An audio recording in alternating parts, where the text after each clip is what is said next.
సుశీరా కొమరం భీం ఆసిఫాబాద్ జిల్లా Kagaz Nagar excise office ముంగట నడుములు కట్టి కొంగులు చెక్కి ఎట్లా పంచాయతీ పెట్టిరో ఆడోళ్ళంతా కూడి చింతగూడ కోయవాగు ఊర్లో ఆడోళ్ళట వీళ్ళంతా.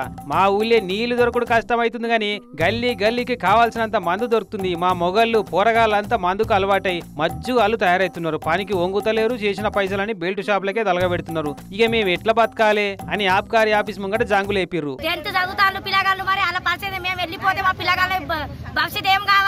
బడి లేదు గుడి లేదు, ఊళ్ళో ఏడ కావాలంటే ఆడ గుడుంబా మందు అమ్ముతున్నారట.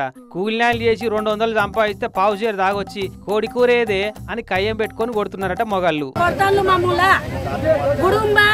50 రూపాయలు తాగితే 200 చికెనేది అంటారు. మాకు సాయం చేయాలి. ఇక మా తోటి కాదు, మీరు బంద్ చేపిస్తారా మేమే చూసుకోవాలన్నా. సీసాలు వల కొడతాం, మొగోళ్ళను కొడతాం, మీకు చెప్తాం, తర్వాత మీదే బాధ్యత అని కాగజ్ నగర్ ఆబ్కారీ అధికారి మీద భారం వేస్తున్నారు.